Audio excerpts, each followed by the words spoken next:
नमस्कार, अखबार रिपोर्टर के इस अंक में आपका स्वागत है। जब भी हमारे देश में नौजवान नौकरी की बात करते हैं और नई सरकारी वैकेंसियों की डिमांड करते हैं तो सरकार कहती है कि खजाना खाली है। जब भी कोई किसान या गरीब आदमी बैंकों के पास लोन के लिए जाता है और थोड़े पैसे उधार के मांग कर अपनी ज़िंदगी को सुधारने की बात करता है तो बैंक कहती है रिस्क है। अब आज हम इसी पर चर्चा करने वाले हैं कि आखिर ये चल क्या रहा है, इस तरह का क्यों वातावरण तैयार किया गया है। हम आज इसी पर चर्चा करेंगे। बात शुरू करें इससे पहले आपसे हमारी गुजारिश है कि आप हमारे चैनल को थोड़ा सब्सक्राइब कर दीजिए, लाइक कीजिए और शेयर जरूर कीजिए। तो चलिए शुरू करते हैं। देखिए, आज नौजवान जो है, जितने भी देश के नौजवान हैं, ज़्यादातर बेरोजगारी के से परेशान हैं। नौकरियों की नई वैकेंसियां नहीं आ रही हैं और जब भी सरकार से ये बातें की जाती हैं नई वैकेंसियों के लिए तो सरकार आमतौर पर यही कहती है कि खजाना खाली है, यानी हमारे पास पैसे नहीं है। जब हमारे पास पैसे ही नहीं है तो हम कैसे नए लोगों को बहाल कैसे करेंगे। ये एक ऐसा तर्क है जिसके लिए किसी के पास कोई जवाब ही नहीं होता है, क्योंकि ये ऐसा जब सरकार इस तरह की बातें कर देती है कि आदमी एक तरह से अब चुप हो जाता है। यही बात जब किसानों के साथ आता है या उस गरीब आदमी के साथ आता है कि जो छोटे से तो पैसे लेकर अपना कुछ रोजगार करने की बात सोचता है, और जब बैंकों के पास जाता है तो बैंक कहते हैं कि भाई आपके पास मॉर्गेज करने के लिए कुछ नहीं है और रिस्क है, हम बिना आपको जांचे परखे पैसे नहीं दे सकते हैं। और ये 40-50 हज़ार रुपया का लोन भी उन्हें बहुत काफ़ी डॉक्यूमेंटेशन के बाद भी नहीं दिया जाता है। अब ये क्या हो रहा है, एक तरफ वो लोग हैं जो बेरोजगारी और के दंश झेल रहे हैं, वो लोग हैं जो अपने रोजगार के लिए आगे बढ़ने की कोशिश करने के लिए बैंकों पर जाते हैं और बैंक भी उनको मदद नहीं करती है।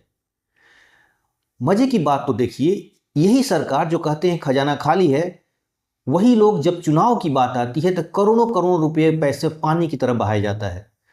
अब आप इसमें कोई हिडन पॉलिसी नहीं है, ये तो खुला किताब है। आप खुद देखते होंगे या समाज में चर्चाएं भी होती हैं कि फलाने नेता ने लाखों रुपए पर से पैसा पानी की तरह बहाया है।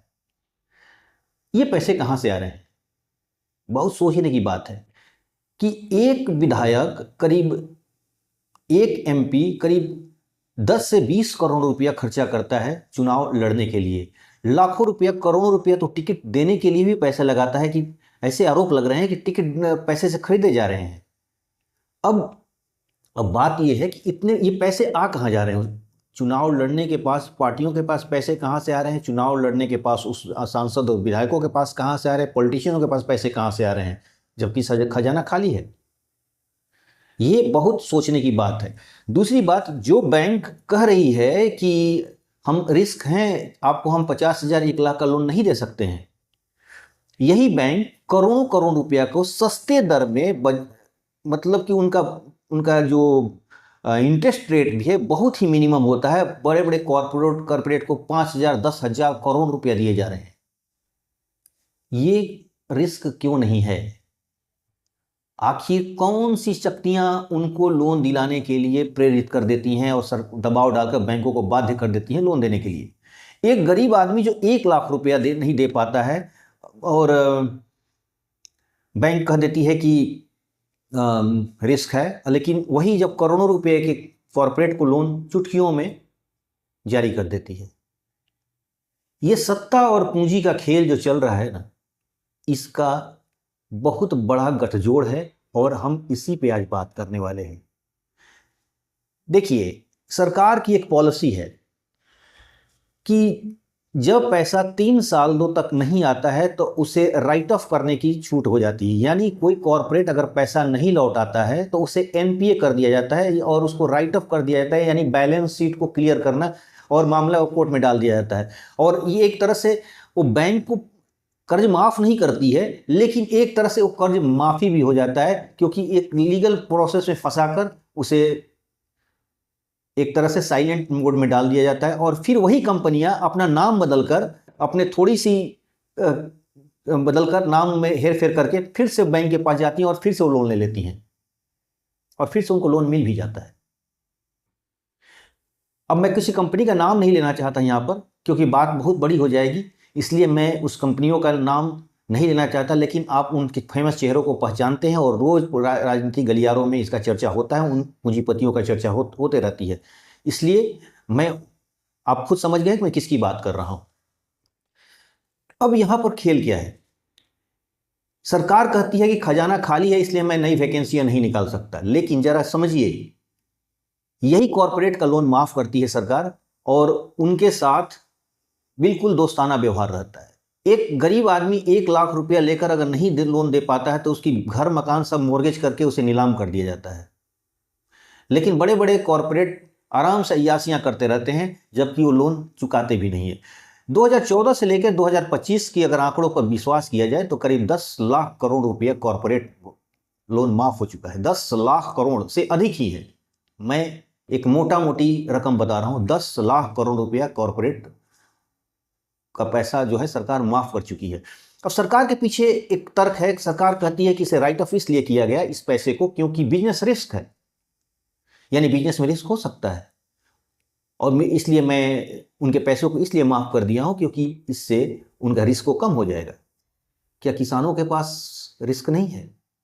उनके फसलों का नुकसान नहीं हो सकता है? एक दुकानदार नया दुकान खोलता है तो क्या वो रिस्क नहीं लेता है?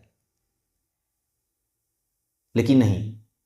तो सरकार कहती है, तर्क देती है सरकार कि देखिए भाई, उनका पैसा डूब जाएगा तो बैंक को घाटा होता है, तो कॉर्पोरेट का पैसा भी डूबता है, क्या भरोसा कि। और दूसरी बात, ये कॉर्पोरेट ये पैसा बैंक से लोन लेते हैं लेकिन इन्वेस्टमेंट करते हैं अफ्रीका के और दक्षिण अमेरिका के देशों में, जैसे जो लैटिन अमेरिका है उसमें ये इन्वेस्ट करते हैं जाकर। सरकार कहती है कि इससे सरकार को मुनाफा होता है, उन्होंने सरकार को टैक्स देती है। अब मैं तुलना करता हूं फिर बेरोजगार से। अगर एक बैंक वाला, एक छोटा सा किसान अगर बैंक से लोन लेता है, अगर लोन नहीं चुका भी करता है तो वही तो पैसा तो भारत में ही रहता है। हो सकता है कि उस पैसे से कुछ वो सामान खरीदा, गाड़ी खरीदा और उसका लोन नहीं पे कर पाया, या कोई धंधा किया, धंधा में लॉस गया, लेकिन पैसा कहीं जाता नहीं है, पैसा मार्केट में ही रहता है। भले उसके पास से किसी और के पास चला गया, लेकिन पैसा कहीं जाता नहीं है। लेकिन कॉर्पोरेट का पैसा विदेशों में चला गया, वहाँ की कंपनियों में इन्वेस्ट कर दिया गया, इससे भारत को कुछ खास फायदा नहीं हुआ। सरकार कहती है कि वहाँ टैक्स मिला, लेकिन टैक्स से ज़्यादा तो आप लोगों ने लोन माफ कर दिया उनका। ये सोचने की बात है। दूसरी चीज़, सरकार कहती है कि खजाना खाली है इसलिए नई वैकेंसियां मैं नहीं निकाल सकता हूं, लेकिन जरा सोचिए कि एक लड़का जब नौकरी पाता है तो उससे उसकी आमदनी बढ़ती है, तो उस आमदनी से वो मार्केट में फिर खरीदारी करता है, नहीं वो कस्टमर बनता है और कस्टमर से अपनी जरूरत के सामानों को खरीदता है। जब उसके पास पैसे आते हैं तो वो पैसा फिर मार्केट में जाता है और कहीं ना कहीं छोटी सी भारत की छोटी कंपनियों का फायदा होता है। वो कंपनियां जो भारत में माल बनाकर भारत में बेचती, उनको यानी एमएसएमई को फायदा होता है उससे। लेकिन सरकार कहती इस बातों पर ध्यान नहीं देती है। सरकार कहती है हमारे पास खजाना खाली है, लेकिन यही सरकार करोड़ों रुपए पानी की तरह पैसे बहाए जाते हैं चुनावों में, लेकिन उस पर सरकार ध्यान नहीं देती है।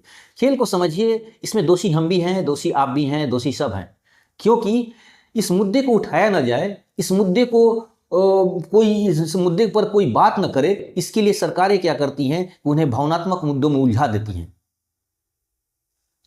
उन्हें उस आदमी को खलनायक बना के पेश कर देती हैं जो ये बातें उठाता है।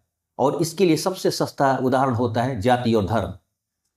जातियों के, आप ओबीसी हैं, आप पिछड़ा हैं, आप अगड़ा हैं, अगड़ा ने आपका शोषण किया, आप ओबीसी शोषित हैं, आप हिंदू हैं, मुसलमानों ने आपका शोषण किया है, मुसलमानों ने आपको आपके हजारों साल तक राज किया है। इस तरह के भावनात्मक लड्डू आपको खिलाए जाते हैं और आप खुश होकर अपने ही दुश्मन को अपना मित्र समझने लगते हैं। सच तो यही है कि हमारा देश इतने टुकड़ों में बटा हुआ है, सामाजिक हमारी एकता है ही नहीं, और इसकी वजह से ही सत्ता पर बैठे हुए लोग, पूंजी और सत्ता का गठजोड़ बना हुआ है। धर्म एक अफीम की तरह खिलाया जा रहा है, और आने वाले समय में आप देखिएगा इसमें और भी समस्याएं बढ़ेंगी, गरीबी और अमीरी में अंतर बढ़ते जाएगा।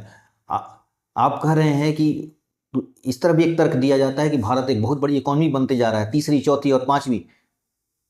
एक बात मैं उदाहरण के तौर पर बता रहा हूं कि अमेरिका के 10 उद्योगपतियों को दुनिया के सबसे गरीब देश बुरुंडी में खड़ा कर दिया जाए, यानी उनकी नागरिकता दिया जाए, तो बुरुंडी दुनिया का 10वां सबसे अमीर देश हो जाएगा। इसका मतलब ये नहीं कि वहां के लोग अमीर हो गए हैं। ये खेल को समझिएगा, सिर्फ और सिर्फ ये दिखाने के लिए कि ये 10 अमीरों का पैसा बुरुंडी में आ जाएगा, तो ये दिखाया जाएगा कि बुरुंडी का इकोनॉमी दुनिया की 10वीं सबसे बड़ी इकोनॉमी बन गई है। खेल यही है, जब कॉरपोरेट बढ़ता है तो हमारी उद्योग ये दिखाया जाता है कि हमारी इकोनॉमी बढ़ रही है। इसमें आम आदमी को फ़ायदा नहीं मिल पा रहा है। आम आदमी आज भी सबसे बड़ी चीज़ कि ये कॉरपोरेट लोग कहते हैं कि सरकार ये भी तर्क देती है कि बड़े बड़े उद्योगपति जो होते हैं वो जॉब जनरेट करते हैं। सरकार डेटा रिलीज करे, कितने कॉरपोरेट ने भारत में नई नौकरियों को पैदा की हैं। आपको चौंका, इस रिपोर्ट को सुन के चौंकाने वाली बात है कि एकदम आप चौंक जाएंगे, क्योंकि कॉरपोरेट जॉब जनरेट नहीं कर पा रही है, नहीं कर रही है। वो और भी टेक्नोलॉजी के और नई नई तकनीकों का उपयोग करके नौकरियों को कम करते जा रही है, क्योंकि उसे मुनाफा कमाना है, उसका और मुनाफा बढ़ेगा उससे।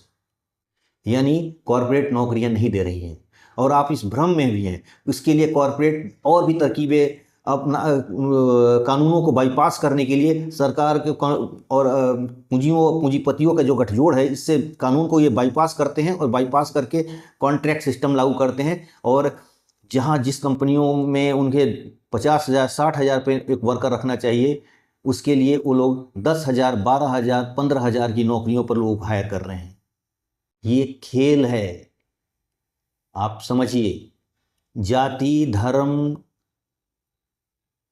के अगर उलझन में अगर फंसे रहेंगे तो जाहिर सी बात है, बंदरों की लड़ाई में बिल्लियां हमेशा रोटी खा जाती हैं। सोचिएगा जरूर। तो आज के अंक बस इतना ही। नए के साथ फिर आपसे मुलाकात होगी। आपसे हमारी फिर से गुजारिश है कि हमारे चैनल को थोड़ा सब्सक्राइब कीजिए, लाइक कीजिए, शेयर जरूर करिएगा। धन्यवाद।